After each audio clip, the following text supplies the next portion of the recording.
ওকে, এখন কি আপনারা ক্লিয়ারলি আমার কথাগুলো শুনতে পাচ্ছেন এবং আমার স্ক্রিনটা দেখতে পাচ্ছেন, তাই তো?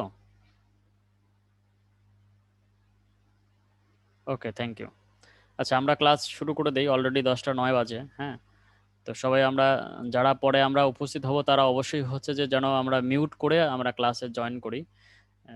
ক্লাসের মধ্যে হয়তো ওইভাবে কথা বললে একটু প্রবলেম হয়। আর রেকর্ডিংটা আমি অলরেডি শুরু করে দিয়েছি, এখন রেকর্ডিংটা হচ্ছে।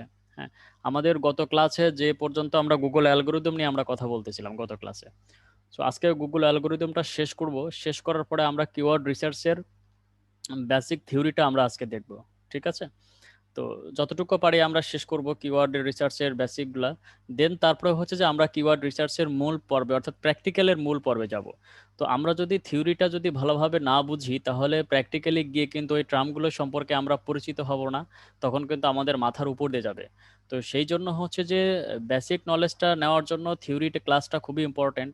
অন্তত এইটুকু বোঝা যে কোথা থেকে কিভাবে আসে, কোন টার্মগুলো কি, কোনটাকে কি বলে, কি ধরনের কিওয়ার্ডগুলো কি ধরনের কিওয়ার্ডগুলো বলা হয়।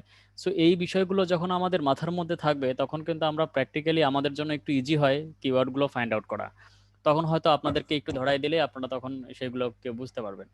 তো ওই জন্য তখন আপনাদেরকেও হেল্প হবে। তো সেই ক্ষেত্রে অবশ্যই হচ্ছে যে আপনারা এটা কখনোই চিন্তা করবেন না যে কিওয়ার্ড রিসার্চের তো প্র্যাকটিক্যাল ক্লাস শুরু হয় নাই, আজকে তো থিওরি ক্লাস। তো আজকে থিওরিটা কোনোভাবে যাক, প্র্যাকটিক্যালি একটু মনোযোগটা বেশি দেবো, এরকম করলে কিন্তু আপনারা নিজেরাই নিজেদের ফাঁদে পড়বেন। হ্যাঁ, তো সব ক্লাসই ইম্পর্টেন্ট, খুব মনোযোগ দিয়ে দেখবেন আশা করি। যদি আপনাদের নিজেদের স্কিলটা ডেভেলপ করতে চান এবং এসইওটাকে যদি আপনারা প্রফেশন হিসেবে নিতে চান তাহলে অবশ্যই আপনাদের প্রত্যেকটা ক্লাসই আপনাদের জন্য খুবই ইম্পর্টেন্ট। হ্যাঁ, আর যদি আপনারা মার্কেট প্লেসে কাজ করতে চান তাহলে কিওয়ার্ড রিসার্চটা টোটালি কমপ্লিট করার পরে আপনারা গিগ তৈরি করতে পারেন। এবং আপনারা যে নিশ রিসার্চ করলেন এটার উপরেও কিন্তু আপনারা গিগ দিতে পারেন, আপনারা সার্ভিস দিতে পারেন মার্কেট প্লেসগুলোতে, শুধুমাত্র নিশ রিসার্চের উপরে। হ্যাঁ, নিশ রিসার্চ এবং ডোমেন রিসার্চের উপরে আপনারা দিতে পারেন। আর কিওয়ার্ড রিসার্চটা হয়ে গেলে এটার উপরেও আপনারা দিতে পারেন। অর্থাৎ টোটাল কমপ্লিট এসইও শিখেই যে আপনাদেরকে মার্কেট প্লেসে কাজ করতে হবে বিষয়টা এরকম না। আপনারা শিখবেন এবং কাজ করবেন, এমনটাও আপনারা করতে পারেন যদি আপনারা চান। তাহলে আপনাদেরকে ওই শেখার মতো করে আপনাকে শিখতে হবে, যেন আপনারা শিখতে শিখতেই আপনারা কিছু করতে পারেন। ওই প্র্যাকটিসটা যেন আপনাদের মধ্যে চলে আসে। এটা আমি সবসময় আপনাদেরকে বলি। আচ্ছা, যাই হোক, আমরা ক্লাসের মূল পর্বে ফিরে যাই। সেটা হচ্ছে যে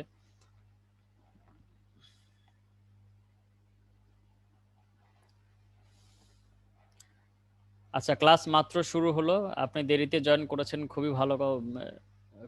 ক্লাসের মূল পর্ব এখন শুরু হচ্ছে। সো আপনি ভালোই করছেন, টাইমটা আপনার ওয়েস্ট হয়নি। তার মানে এই না যে আপনি প্রতিদিনই 12 মিনিট বা 10 মিনিট লেট করে জয়েন করবেন। ঠিক আছে, আপনি ট্রাই করবেন যেন সব কাজ রেখে অন্তত 10টার দিকে যেন রেডি হয়ে থাকতে। আচ্ছা, যাই হোক, ক্লাসটা শুরু করি। আমরা গত দিনে কিন্তু আমরা ছিলাম হচ্ছে গুগল পান্ডা নিয়ে আমরা কথা বলছিলাম। গুগল পান্ডা কিভাবে কাজ করে, হ্যাঁ, এগুলো নিয়ে আমরা বিস্তার আলোচনা করেছিলাম আপনাদেরকে। আচ্ছা, একটু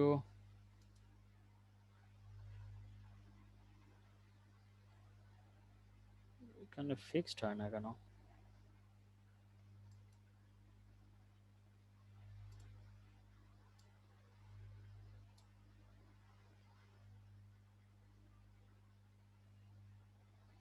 ঠিক আছে আপু, আর হবে না। ওকে,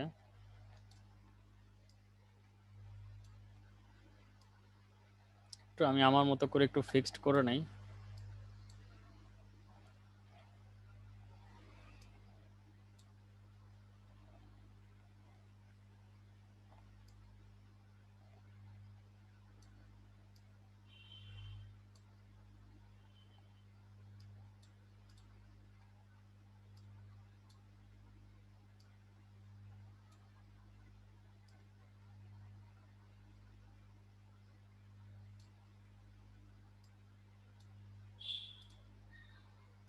ওকে,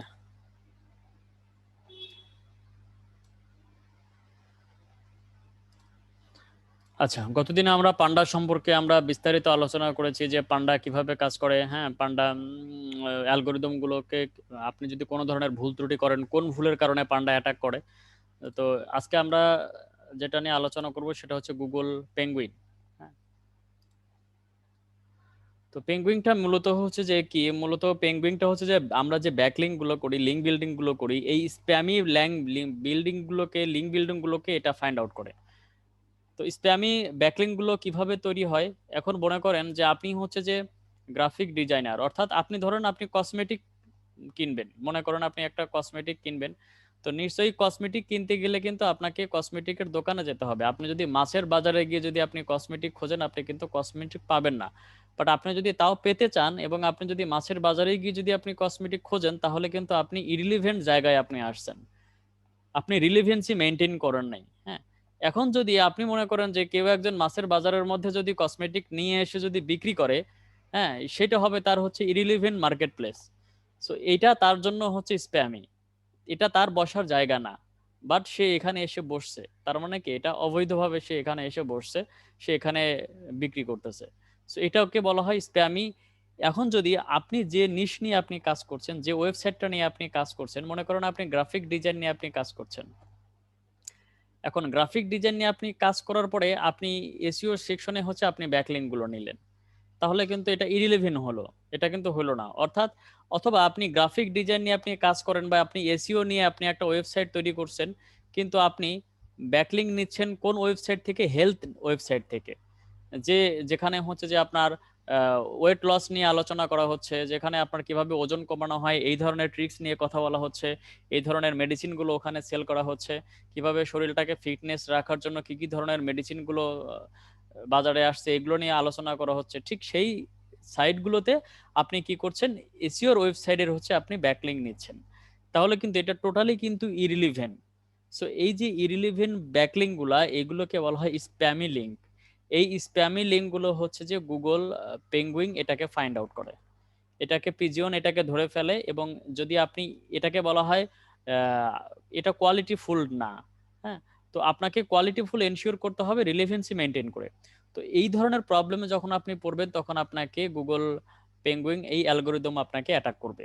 সো এই বটটা যখন আপনাকে অ্যাটাক করবে, তখন যখন এটা রিপোর্ট যখন সার্চ ইঞ্জিনকে পাঠায়, তখন কিন্তু সার্চ ইঞ্জিন এটাকে, আপনার সাইটটাকে কিন্তু টোটালি গায়েব করে দিবে। যদি আপনি অনেক বড় ধরনের স্প্যামি করেন, সেই ক্ষেত্রে আপনার সাইটটাকে তারা এমন অবস্থা করে দিবে যে আপনার সার্চ ইঞ্জিনই ভিজিবল হবে না। হ্যাঁ,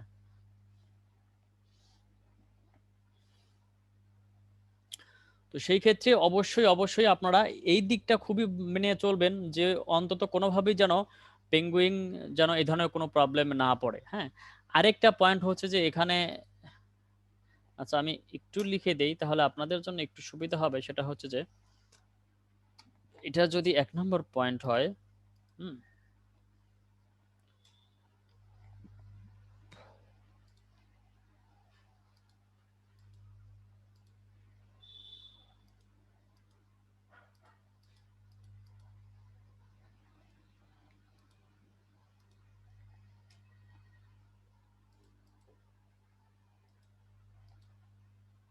আচ্ছা 2 নম্বরের পয়েন্টটা আমি লিখে দিচ্ছি, ডুরোয়ে পেজ। হ্যাঁ,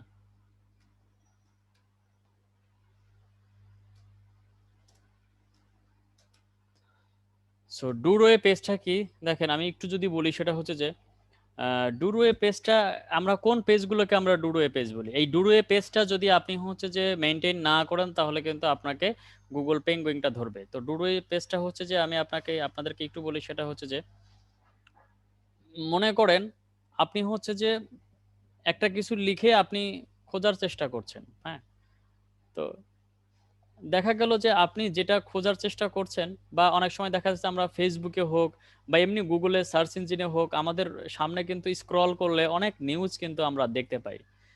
তো কোনো একটা টাইটেলে যখন আমরা ক্লিক করি, আমাদেরকে ঘোরায় ফিরায় এমন একটা জায়গায় নিয়ে যায় যেখানে যেটা আমরা খুঁজতেছি সেটা আর কোনো কিছুই থাকে না।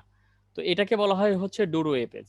হ্যাঁ, তো আমি এরকম একটা দেখছিলাম, এই উদাহরণটা আমি সবসময় দেই, সেটা হচ্ছে যে আমি এরকম একটা দেখছিলাম যে আহ, লেখা আছে, একটা টাইটেলে লেখা আছে যে হাসিনা এবং খালেদার উত্তপ্ত বাক্য বিনিময়ের ফলে খালেদা এখন হসপিটালে। তো যখনই আমি এটা যখন আমি দেখছি এই টাইটেলটা, তখন আমার কাছে মাথায় ক্লিক করছে যে এরকম তো হইতেই পারে, স্বাভাবিক দেশের যে অবস্থা। আচ্ছা দেখি কি ধরনের বাক্য বিনিময়ের ফলে খালেদা এখন হসপিটালে, আমি একটু দেখি তো। পরে আমি ক্লিক করলাম, ক্লিক করার পরে আমাকে যখন নিউজটা দেখালো, তখন নিউজটা যখন আমি পড়লাম, দেখলাম যে সাতক্ষীরা গ্রামের কোনো একটা পরিবারে একজনের নাম হচ্ছে হাসিনা বানু আর একজনের নাম হচ্ছে যে খালেদা বেগম। তো এই হাসিনা বানু এবং খালেদা খাতুন এই দুজনের মধ্যে উত্তপ্ত বাক্য বিনিময় হয়। তো একটা সময় তখন খালেদা বা খাতুন তখন অসুস্থ হয়ে যায়, তখন তাকে তখন হসপিটালে নিয়ে যাওয়া হয়। তো দেখেন এই টাইটেলটা কিন্তু কি সুন্দর করে টাইটেলটা দিছে, যেই টাইটেলটা মানুষ দেখলে যেটা ভাববে আসলে কিন্তু সেটা না। তার মানে কি, এটা হচ্ছে যে ক্লিক বাড়ানোর জন্য এই পন্থাটা সে অবলম্বন করছে। অর্থাৎ আমি একজন ইউজার যদি হই, আমি ওই টাইটেলটা পড়ার পরে আমি যে থিঙ্কিংটা করে ওই টাইটেলে ক্লিকটা করছি, অ্যাকচুয়ালি কিন্তু সেইটা আমি পাই নাই। তার মানে কি, আমাকে ভুল নিউজটা দেওয়া হয়েছে।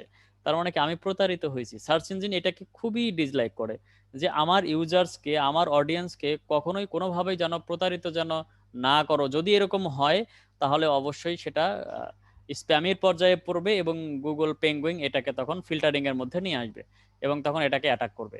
এ কারণে ক্লিক থ্রো রেট অর্থাৎ সিটিআর যেটাকে আমরা বলি, সিটিআর ক্লিক থ্রো রেট, এই সিটিআর বাড়ানোর জন্য আপনি কখনোই ভুলভাল টাইটেল অ্যাড করবেন না। হ্যাঁ, অনেকে হয়তো এটা দেন যে, ধরেন আপনি এরকম টাইটেল ইউজ করতে পারেন যে আমি একটা টাইটেল ইউজ করলাম, টাইটেলটা কিন্তু অনেক সুন্দর হইতে হবে, কারণ আপনি টাইটেলের উপরে কিন্তু অনেকটা ডিপেন্ড করে একটা মানুষ আপনার ওয়েবসাইটে যাবে কি যাবে না, বা আপনার ওয়েবসাইটে ক্লিক করবে কি করবে না, এটা কিন্তু অনেকটা টাইটেলের উপরও ডিপেন্ড করে।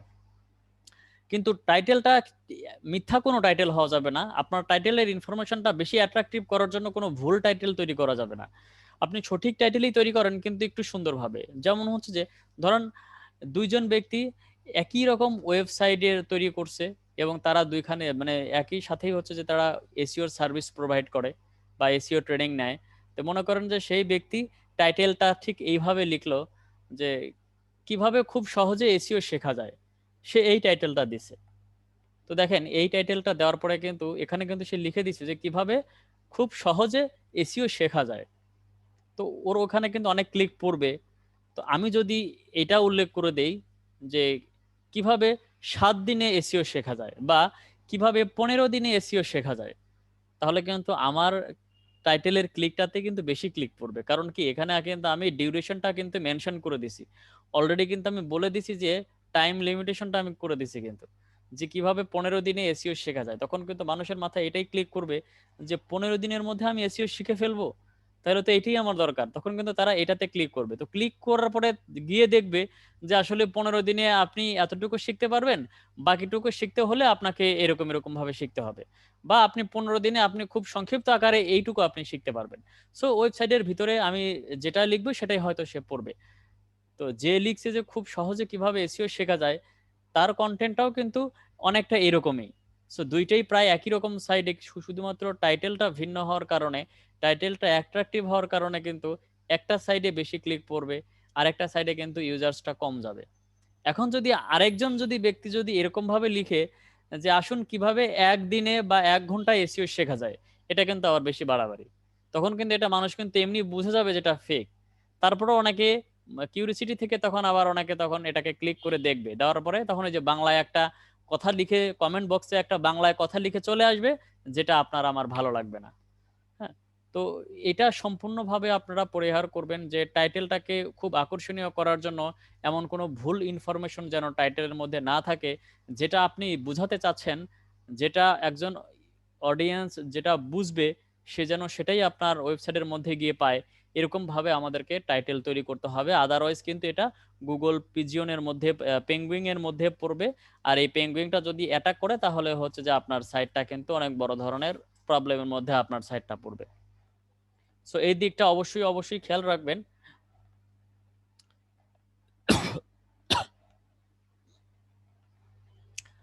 আচ্ছা, তাহলে আপনারা ডুরওয়ে পেজ বুঝলেন, হ্যাঁ, তারপরে স্প্যামি ব্যাকলিঙ্ক গুলো বুঝলেন। মূলত পেঙ্গুইন হচ্ছে যে ব্যাকলিঙ্ক গুলো নিয়ে কাজ করে, এটা লিঙ্ক নিয়ে কাজ করে, সেটা সোশ্যাল নিয়ে লিঙ্ক বিল্ডিং হোক, বা হচ্ছে যে আপনার সোশ্যাল বুকমার্কিং এর লিঙ্ক বিল্ডিং হোক, তারপরে হচ্ছে যে আপনার যে কোনো লিঙ্ক বিল্ডিং হোক, বা অফ পেজ সেকশনের যত ধরনের লিঙ্ক বিল্ডিং গুলো আছে, যত ধরনের ব্যাকলিঙ্ক গুলো আছে, এগুলো আপনার কোয়ালিটিফুল হচ্ছে কিনা এগুলো এনশিওর করাই হচ্ছে পেঙ্গুইন। হ্যাঁ, এখন আপনাকে হচ্ছে চেক করতে হবে যে আপনি যে ব্যাকলিঙ্ক গুলো করছেন এই ব্যাকলিঙ্ক গুলো কি আসলে কোয়ালিটিফুল ব্যাকলিঙ্ক হচ্ছে নাকি কোয়ালিটিফুল ব্যাকলিঙ্ক হচ্ছে না। আপনাকে এই ব্যাকলিঙ্কের স্কোরগুলো আপনাকে নিয়ন্ত্রণের মধ্যে আনতে হবে, স্কোরগুলো আপনাকে চেক করতে হবে। আপনার মিনিমাম হচ্ছে 97, 98 এরকম যদি আপনার থাকে স্কোর, ব্যাকলিঙ্কের কোয়ালিটিফুল ব্যাকলিঙ্কের স্কোর যদি 98, 97, 99 এরকম থাকে, তাহলে এটা আপনার সাইডের জন্য খুবই ভালো। তার মানে যদি আপনি 100টা করেন তাহলে 89ই হচ্ছে আপনার কোয়ালিটিফুল ব্যাকলিঙ্ক। এরকম হইতে হবে। হ্যাঁ, ম্যাক্সিমামই ট্রাই করতে হবে সবই কোয়ালিটিফুল ব্যাকলিঙ্ক গুলো দেওয়ার। অনেক সময় একটু মিস হয়ে যায়, অনেক সময় অ্যালগোরিদম গুলো সামান্য একটু ইরিলেভেন্ট পেলেই ওটা ধরে বসে। বাট আপনাকে ওইভাবে আপনাকে লিঙ্কগুলো নিতে হবে, ওই রিলেটেড সাইটগুলো খুঁজে বের করতে হবে যে সাইটগুলো আপনার সাইটের সাথে অনেক রিলেভেন্সি মেনটেন করে, বা আপনি যে নিশ নিয়ে কাজ করছেন এই নিশটা সম্পূর্ণ রিলেভেন্সি মেনটেন করে। এই ধরনের ওয়েবসাইটগুলো আপনাকে খুঁজে বের করতে হবে। এর জন্য আপনাকে টাইম ইনভেস্ট করতে হবে, সময় দিতে হবে, আপনাকে স্টাডি করতে হবে। এই ধরনের ওয়েবসাইট কিভাবে খুঁজে বের করতে হয় এই প্রসেসগুলো আপনাকে নিয়ে কাজ করতে হবে। অর্থাৎ আপনাকে রিসার্চ নলেজটা বাড়াতে হবে। আপনি যত রিসার্চ করবেন এসইওর ক্ষেত্রে আপনি ততই স্ট্রং হবেন, ততই আপনি এসইওটা ভালো করতে পারবেন। এসইও মানেই হচ্ছে যে আপনাকে প্রচন্ড পরিমাণে রিসার্চ করে আপনাকে সবকিছু করতে হবে। কারণ আপনাকে প্রতিনিয়ত রিসার্চ যদি আপনি ভালোভাবে করতে না পারেন তাহলে আপনি আপনার কম্পিটিটরকে বিট করতে পারবেন না।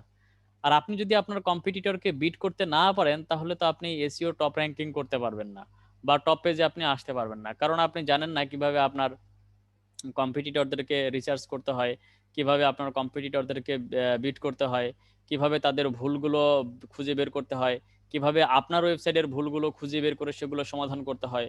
সো এই বিষয়গুলো তখনই আপনি বুঝবেন যখন আপনি স্টাডি করবেন, মনোযোগ দিয়ে ক্লাসগুলো করবেন, মনোযোগ দিয়ে আপনি সবকিছু তখনই কিন্তু আপনি বুঝতে পারবেন। আদারওয়াইজ কিন্তু ক্লাস করে বা আপনি এগুলো করে কিন্তু কোনো লাভ হবে না। হ্যাঁ, আপনাকে মনোযোগ দিতে হবে, আপনাকে ওই ডেডিকেশনটা থাকতে হবে। আচ্ছা, কোয়ালিটিফুল ব্যাকলিঙ্ক কিভাবে বোঝা যায়, কিভাবে বোঝা যায় কোয়ালিটিফুল ব্যাকলিঙ্ক, এটা আপনাদেরকে আমি দেখাবো। যখন আমরা অফ পেজে যাব, অর্থাৎ লিঙ্ক বিল্ডিং নিয়ে যখন আমরা কাজ করব তখন আমরা দেখব, এবং যখন আমরা সাইট অডিট করব, একটা সাইট কিভাবে অডিট করতে হয় এটা আমি আপনাদেরকে দেখাবো।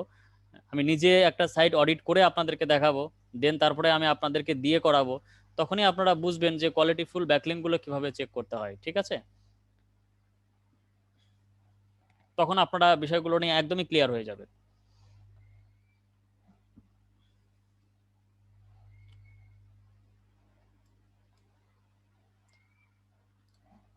আচ্ছা, এবার হচ্ছে যে গুগল পিজিয়ন। হ্যাঁ, তো পিজিয়নটা হচ্ছে যে কি, পিজিয়ন মানে হচ্ছে খুবই শান্ত একটা পাখি। পিজিয়ন মানে হচ্ছে কবুতর। তো কবুতরটাকে আসলে খুব নিরীহ এবং শান্ত পাখি বলা হয়। হ্যাঁ, এটা গৃহপালিত পাখি। তো যাই হোক, শুধুমাত্র এই পিজিয়নের এই অ্যালগোরিদমের কাজটা হচ্ছে যে লোকাল এসিওটাকে টোটালি ব্যাকআপ দেওয়া, অর্থাৎ টোটালি লোকাল এসিওটাকে মেনটেন করার কাজটাই হচ্ছে Google pigeon. So local SEO কিভাবে করতে হয় আমি যদি সামান্য একটু আপনাদেরকে ধারণা দিই তাহলে হয়তো আপনারা বুঝতে পারবেন। সেটা হচ্ছে যে এখানে কিন্তু লোকাল এসিও, লোকাল মানে কি, লোকাল মানে হচ্ছে কোনো স্থান ভেদটাকে বোঝাবে, লোকালি কোনো কিছুকে মেনশন করবে। হ্যাঁ, এখন যদি আমি এসিও করি হচ্ছে আপনার ইউএস এর, যদি আমি ম্যানহ্যাটেন এলাকায় যদি আমি করি, অর্থাৎ ইউএস এর যদি আমি আলেকজান্দ্রিয়ায় করি বা টেক্সাসে করি বা নিউ ক্যালিফোর্নিয়াতে করি বা হচ্ছে যে আপনার কুইন্সে করি, যেখানেই আমি করি, যে কোনো স্টেটে আমি করি না কেন, সেই স্টেটের জন্য কিন্তু ইউএস এর জন্য ওইটা লোকাল এসিও, বাট আমার জন্য কিন্তু এটা ট্রেডিশনাল এবং গ্লোবাল এসিও। বাট ওইটা ইউএস এর জন্য ওই স্টেটটাতে এটা লোকাল এসিও, বাট আমার জন্য, আমি যে বাংলাদেশ থেকে করছি আমার জন্য কিন্তু এটা ট্রেডিশনাল এবং গ্লোবাল এসিও। তার মানে লোকাল এসিওটা হচ্ছে যে কোনো একটা নির্দিষ্ট জায়গাটাকে টার্গেট করে, কোনো একটা নির্দিষ্ট স্থানটাকে টার্গেট করে এসিও করা হয়। এবং এখন যদি আমি বাংলাদেশের, ধরেন আমি বাংলাদেশের ঢাকার মধ্যে বনানী একটা হোটেলের যে ওয়েবসাইটটা আছে, এই ওয়েবসাইটে আমি হচ্ছে লোকাল এসিও করব। হ্যাঁ, তো এখন বনানী হোটেলের যিনি অনার, তিনি আমাকে বললেন যে আমার হোটেলে যারা খাওয়া দাওয়া করতে আসবে, তো তারা যেন আমাকে খুঁজলেই যেন আমার হোটেলটাকে পায়, এভাবে আমার হোটেলটাকে টপ র্যাঙ্কিং করাতে হবে, আমার হোটেলের ওয়েবসাইটটাকে টপ র্যাঙ্কিং করাতে হবে। তো তখন কিন্তু তিনি চাইবেন যে শুধুমাত্র বনানীর মধ্যে যেন আমার কাস্টমাররা যেন বনানীর মধ্যে আমি যে র্যাঙ্কটা চাই, বনানীর মধ্যেই র্যাঙ্কটা যেন আমি চাই। কারণ দেখেন, বনানী যারা কাস্টমার তারাই কিন্তু বনানীতে এসেই কিন্তু আপনাকে ওই সার্চ দিবে যে বেস্ট হোটেল ইন বনানী, বনানীতে, বা best hotel in near me. তো এইগুলো নিয়ে আপনাকে সার্চ দিবে, দেওয়ার পরে যদি আপনার হোটেলটা যদি তারা প্রথমে খুঁজে পায়, তারা কিন্তু তখন আপনার হোটেলে যাবে। এটা হচ্ছে লোকাল এসইও। হ্যাঁ। তো এখন দেখেন, কেউ চিটাগাং এর মানুষ কিন্তু এসে এই বা ঢাকায় বনানীতে কিন্তু প্রতিদিন কিন্তু ওই হোটেলে গিয়ে খাওয়া দাওয়া করবে না। তার মানে কি, আমি যদি পুরা বাংলাদেশ নিয়ে যদি আমি এসইও করি এই একটা হোটেলকে নিয়ে, তাহলে কিন্তু এটা কিন্তু হবে না। তাহলে কি ওই হোটেলের জন্য কিন্তু আমাকে লোকাল এসইও করতে হবে। সো লোকাল এসইওর কিছু কিছু পার্ট গুলো আছে, বিশেষ করে হোটেলগুলোতে এই লোকাল এসইও গুলো হয়, রেস্টুরেন্টস গুলোতে লোকাল এসইও হয়, কোনো একটা দোকানে লোকাল এসইও হয়। হ্যাঁ। সো লোকাল এসইওর কিছু ক্যাটাগরি থাকে। তো লোকাল এসইওর অনেক গুরুত্ব, অনেক অনেক আছে। তো ট্রেডিশনাল এসইও হচ্ছে যে আপনি টোটাল দেশ, টোটাল কান্ট্রি, টোটাল বিশ্বটাকে আপনি কাভার করা। এটা হচ্ছে যে আপনার হচ্ছে যে গ্লোবাল এসইও বা ট্রেডিশনাল এসইও। ঠিক আছে। তো যেহেতু আমরা ট্রেডিশনাল এসইও এবং গ্লোবাল এসইওটাই শিখবো, তো সেই ক্ষেত্রে আমি শুধুমাত্র অ্যালগোরিদমটাকে বোঝানোর স্বার্থে লোকাল এসইও নিয়ে আপনাদেরকে একটু হিন্টস দিলাম, যেন আপনারা বুঝতে পারেন লোকাল এসইওটা আসলে কি, এবং লোকাল এসইওটা যদি কোনো ধরনের প্রবলেম হয় সেটা কোন অ্যালগোরিদমে অ্যাটাক করতে পারে। লোকাল এসইও মেইনলি হচ্ছে যে আপনার তিনটা জিনিসের উপর ডিপেন্ড করে, সেটা হচ্ছে যে ন্যাপ। ন্যাপটা কি? এনএপি, ন্যাপ হচ্ছে নেম, অ্যাড্রেস, আর হচ্ছে ফোন নাম্বার। নেম, অ্যাড্রেস, আর হচ্ছে ফোন নাম্বার, এই তিনটা। তো এই তিনটার করার পরে কিন্তু আপনাদেরকে তখন গুগল মাই বিজনেস করতে হবে, আপনাকে ডিস্টেন্সের জন্য আপনাকে ম্যাপ ক্রিয়েশন করতে হবে, ম্যাপ সাইটেশন করতে হবে। এগুলো অনেক ক্যাটাগরি আছে এই লোকাল এসিওর। তো এই ক্যাটাগরি অনুযায়ী যদি আপনি সবকিছু করতে পারেন, আপনাকে নির্দিষ্ট জোন টার্গেট করে আপনাকে সাইটেশন করতে হবে, ডিরেক্টরি সাবমিশন করতে হবে। সো এগুলো যদি আপনি ঠিকঠাক মতো করতে পারেন, তাহলে লোকাল এসইওতে আপনি ভালো করতে পারবেন। হ্যাঁ। সো এই লোকাল এসইওতে যদি কোনো ধরনের ভুল করে ফেলেন, কোনো ধরনের যদি উল্টাপাল্টা কোনো কিছু করার চেষ্টা করেন, বা যদি আপনি করেন, তাহলে গুগল পিজিয়ন যতই শান্ত পাখি হোক আপনাকে ধরে ফেলবে। হ্যাঁ। তো এটা আর আপনাকে তখন আর ক্ষমা করবে না, এটা আপনাকে রিপোর্ট দিবে, যেহেতু তারা বট, তাদের মধ্যে কোনো ইমোশন কাজ করে না। সো আপনি যেমনই হন না কেন, আপনার প্রতি তাদের ওই মায়াটা কাজ করবে না। তখন তারা কিন্তু ঠিকই সার্চ ইঞ্জিনকে এই রিপোর্টটা আপনার দিবে। আর যখনই সার্চ ইঞ্জিনকে রিপোর্টটা দিবে, তখনই কিন্তু সার্চ ইঞ্জিন আপনার সাইটটাকে তখন আনভিজিবল করে দিবে, বা যদি কোনো ছোটখাটো যদি মিস্টেক পায়, তাহলে র্যাঙ্কিং ফল ডাউন করবে। আপনি দেখলেন যে আপনি 3-4 নম্বরে র্যাঙ্কিং এ আছেন, অথচ আপনি কালকে দেখলেন যে প্রথম পেজেই আপনি নাই। তো বিষয়গুলো এভাবেই শুরু হয়।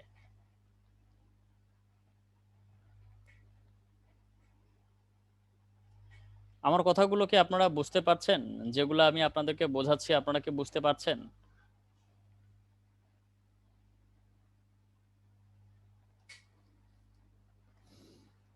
আচ্ছা। কথাগুলো বুঝতে না পারলে একটু বলবেন, আর আমার কথাগুলো যদি স্পষ্ট বা ক্লিয়ার যদি আপনারা শুনতে না পান, বা কথার মধ্যে যদি আপনারা বুঝতে না পারেন, তাহলে অবশ্যই বলবেন যে কথাগুলো ক্লিয়ার হচ্ছে না বা বোঝা যাচ্ছে না। হ্যাঁ।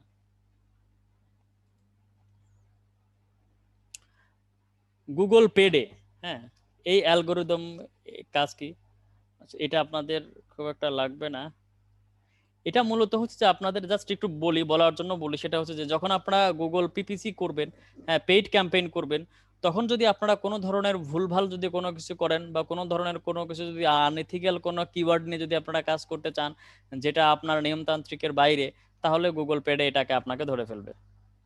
সো আপনাকে যেটা করতে হবে সেটা হচ্ছে যে যখন আমরা পিপিসি ক্যাম্পেইন করি, যা বা সার্চ ইঞ্জিন মার্কেটিং করি, বা গুগল যখন অ্যাড দেই, তখন আমাদেরকে কিছু রুলস এবং রেগুলেশন আছে সার্চ ইঞ্জিনের, সেগুলো মেনটেন করে এগুলো করতে হয়। যদি এটার বাইরে যদি করার চেষ্টা করি, তাহলে পেড এটাকে অ্যাটাক করবে, ধরে ফেলবে।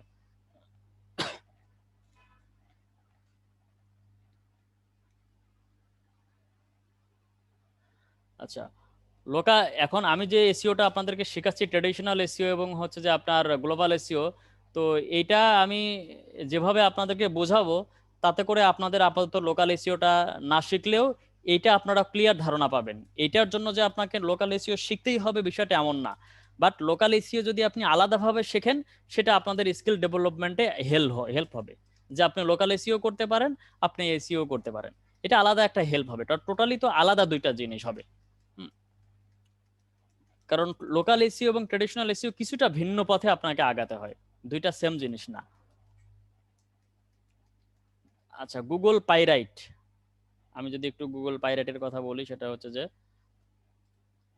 দেখেন, এটা হচ্ছে কপিরাইট ইস্যুগুলোকে ক্লেম করে। অর্থাৎ দেখেন, আপনি একটা ওয়েবসাইট আপনি দেখলেন, আপনি একটা ওয়েবসাইট তৈরি করার পরে আপনি কন্টেন্ট খুঁজে পাচ্ছেন না, কিন্তু হঠাৎ করে দেখেন যে আপনি যে নিশ নিয়ে কাজ করছেন এরকম একটা নিশ নিয়ে একটা ওয়েবসাইট আপনি পাইছেন, কিন্তু সেখানে গিয়ে দেখলেন যে কন্টেন্টটা এত সুন্দর, এত পছন্দ হয়েছে আপনার, তখন আপনি চিন্তা করলেন যে এই পছন্দনীয় কন্টেন্টটা কেন এই ওয়েবসাইটে থাকবে, কেন আমার ওয়েবসাইটে থাকবে না?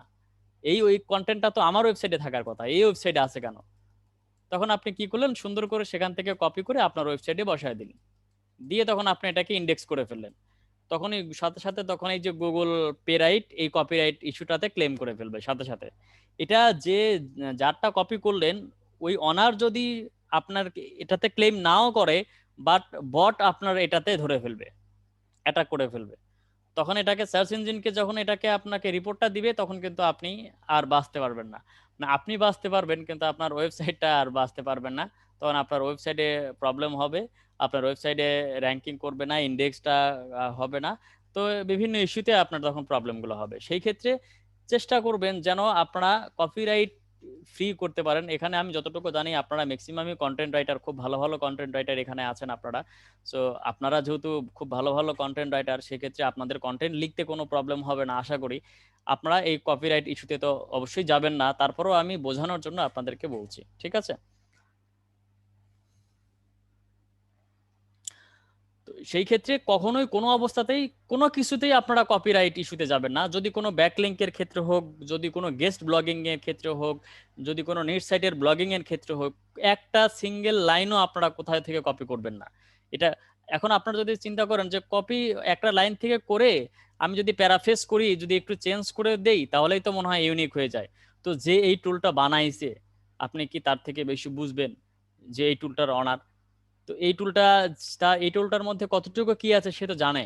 আর এটা যে প্যারাফ্রেজ করা হয়েছে, এটা তো সে ধরে ফেলবে অ্যালগোরিদম গুলো। সো এই দিকটা থেকে খুবই খুবই সাবধান হবেন। হ্যাঁ, এটা যেন কোনোভাবেই না হয়, এটা এর দিকটা খেয়াল রাখবেন, ঠিক আছে? সো আজকে আপনাদের এই ক্লাসটা হচ্ছে যে আপনাদের হচ্ছে যে এই অ্যালগোরিদম টোটালি আমরা শেষ করে ফেললাম ইনশাল্লাহ। হ্যাঁ, এরপরে হচ্ছে যে আমাদের আর মনে হয় 2-1 মিনিট আছে। এরপরে আমি হচ্ছে যে নতুন ভাবে আমি আবার আসব, দেন হচ্ছে যে আমরা কিওয়ার্ড নিয়ে আলোচনা করব। তো আপনাদেরকে যে লিঙ্কটা দেওয়া হয়েছে প্রথমে, আশা করি দ্বিতীয়বার কোনো লিঙ্ক লাগবে না, ওই লিঙ্কটাতেই আপনারা হচ্ছে যে সেকেন্ড টাইম আবার ক্লাস করতে পারবেন। এখন এটা যদি ডিসকানেক্ট হয়ে যায়, দেন আমি আবার ব্যাক করব, আপনারা থাকবেন, যাবেন না। হ্যাঁ, আপনাদের মধ্যে এরকম যেন না হয় যে চলে গেছেন বা এরকম। আপনারা থাকবেন, আমি আবার ব্যাক করব। হ্যাঁ, কপিরাইট গুলো ফুললি চেক করার জন্য টুলস আছে। এটা যখন আমরা অন পেজে যাব তখন আমরা দেখাবো, ঠিক আছে? যখন আমরা অন পেজে যাব তখন কপিরাইট ইস্যুগুলোতে টোটালি দেখাবো যে কিভাবে আপনি কপি করছেন। একটা লাইনও যদি আপনি কপি করে থাকেন অন্য কোনো ওয়েবসাইট থেকে, সেটাও আপনাকে ওই টুলস দেখাবে যে আপনি এটা কপি করছেন। সো এটা থেকে সবসময় সাবধান থাকবেন। আর ওই টুলসগুলোর কাজগুলো আমি আপনাদেরকে দেখাবো যে কিভাবে আপনারা ক্লেমগুলো হয় এবং কিভাবে আপনারা চেক করবেন যে আমাদের যে কন্টেন্টটা আপনি লিখেছেন। অনেক সময় দেখা যায় যে কন্টেন্ট রাইটাররা কন্টেন্ট লিখে, সো যারা কন্টেন্ট রাইটার কন্টেন্ট লিখে, সো তাদের কিন্তু কন্টেন্টগুলো মুখস্থ থাকে না।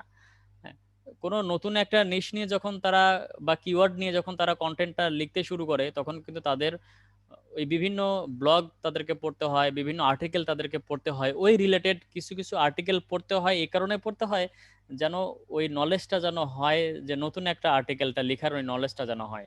এই কারণে বেশ কিছু আর্টিকেল তাদের পড়তে হয়, পড়ার পরে তারা নিজেদের থেকে একটা আর্টিকেল তারা তখন তৈরি করে। বাট যদি এরকম হয় যে কিছু কিছু আর্টিকেল নিজের থেকে তৈরি করলো, কিছু কিছু সেন্টেন্সগুলো নিজের থেকে তৈরি করলো, এবং কিছু কিছু লাইনগুলো যেই আর্টিকেলগুলো পড়ছে সেখান থেকে তারা লিখে দিল, এটাও কিন্তু কপিরাইট ইস্যুতে পড়বে। তো সেই ক্ষেত্রে যারা কন্টেন্ট রাইটার, হ্যাঁ, তো যখন কন্টেন্ট লেখার পরে আমরা তখন কি করি, এই কন্টেন্টগুলোকে তখন আমরা চেক করি যে এটা কতটুকু ইউনিক হয়েছে, 100% ইউনিক কিনা। এই কন্টেন্টটা কিন্তু এমন একটা জিনিস যেটা হচ্ছে যে যদি আপনি 99% যদি আপনার কপিরাইট মানে ফ্রি থাকে, বা প্লাগরিজম যদি আপনার 99% যদি আপনার ফ্রি থাকে, তাও কিন্তু হবে না, আপনাকে 100% ইউনিক হইতে হবে। আপনার হচ্ছে 99% ইউনিক, 1% হচ্ছে যে আপনাকে প্লাগরিজমে অ্যাটাক করছে, তাহলে কিন্তু আপনার হবে না। এটাই একমাত্র যে আপনি 100%-এর মধ্যে আপনাকে 100% ইউনিক করতে হবে কন্টেন্টটা, হচ্ছে যে কারণ এই কন্টেন্টটার জন্যই কিন্তু আপনার সাইটটা টিকে থাকবে, সাইটটা র্যাঙ্ক করবে। সো কন্টেন্টটাকে, এই কারণে আমি সবসময় কন্টেন্টটাকে কিং বলি একটা ওয়েবসাইটের জন্য, এটা প্রাণ। এই প্রাণটাকে যদি আপনি ঠিকঠাক মতো বাঁচাতে না পারেন, তাহলে তো ওয়েবসাইট বাঁচবে না। সো এটা সবসময় খেয়াল থাকবে, যেহেতু কন্টেন্টটা এতটা গুরুত্বপূর্ণ, সেই ক্ষেত্রে আপনারা ওই কন্টেন্টের উপরে খুবই গুরুত্ব দিবেন।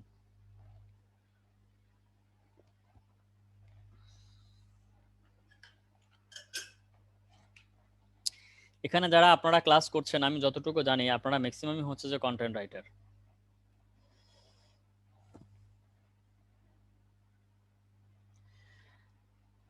গ্রামারলি দিয়ে হচ্ছে প্লাগেরিজম তো না, গ্রামারলি দিয়ে তো আপনি হচ্ছে গ্রামার্টিক্যাল আপনি চেক করেন যে আপনার এই স্পেলিংটা ঠিক আছে কিনা, বা গ্রামার্টিক্যালি এটা ভুল হয়েছে কিনা, এইগুলো চেক করেন গ্রামারলি যে প্লাগেরিজম আছে এটা দিয়ে।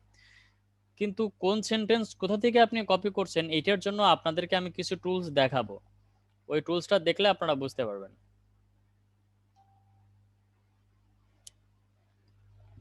আরো কিছু ভালো টুলস আছে, ওইটা আপনাদেরকে দেখালে আপনারা বিষয়টা আরো ক্লিয়ার হয়ে যাবেন, বুঝতে পারবেন। হ্যাঁ, এখন হয়তো অনেক প্রশ্ন আসছে আপনাদের মধ্যে, যখন ওই টুলসগুলো আমরা দেখাবো, দেখবো, কাজ করব, শুধু দেখাবো দেখবো বিষয়টা এই পর্যায়ে থাকবে না, এটা প্র্যাকটিক্যাল কাজ হবে, আপনারা কাজ করবেন, আমি আপনাদেরকে দেখিয়ে দিব, তারপরে আপনারা কাজ করবেন। যদি আপনারা ল্যাপটপ অথবা মোবাইল নিয়ে যদি আপনারা কাজ করতে না পারেন, সেক্ষেত্রে আপনারা মোবাইল দিয়েও করতে পারবেন। হ্যাঁ, তবে ল্যাপটপ এবং ডেস্কটপ হলে আপনাদের জন্য ইজি হয় বিষয়টা, যে আপনারা এই টুলসগুলো খুব ইজিলি আপনারা ব্যবহার করতে পারবেন। মোবাইলে ব্যবহার করা যাবে না তা না, স্মার্টফোনেও ব্যবহার করা যাবে, কিন্তু কিছু কিছু সেকশনে আপনারা ল্যাপটপ এবং ডেস্কটপটাতেই বেশি সুবিধা পাবেন।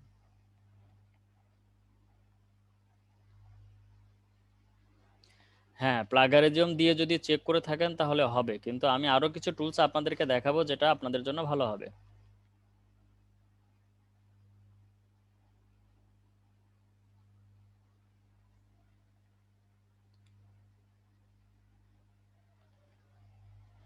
ঠিক আছে আপু, আরো কিছু টুলস দেখাবো যেটা আপনাদের জন্য হেল্প হবে। আর আপনারা যদি শুধু গ্রামারলি যদি আপনারা দেখতে চান, শিখতে চান, তাহলে তো আমার কোনো আপত্তি নেই, আমি তো আরো কষ্ট বেঁচে গেলাম। আমি তো তখন আরো টুলস গুলো দেখাতে তো আমি কষ্টটা আমার হলো না, বেঁচে গেলাম আমি। শুধু যদি আপনারা গ্রামারটি যদি দেখতে চান, তাহলে তো আমার জন্য এটা আরো ইজি হয়ে গেল, আমার তো আর কষ্ট করতে হবে না।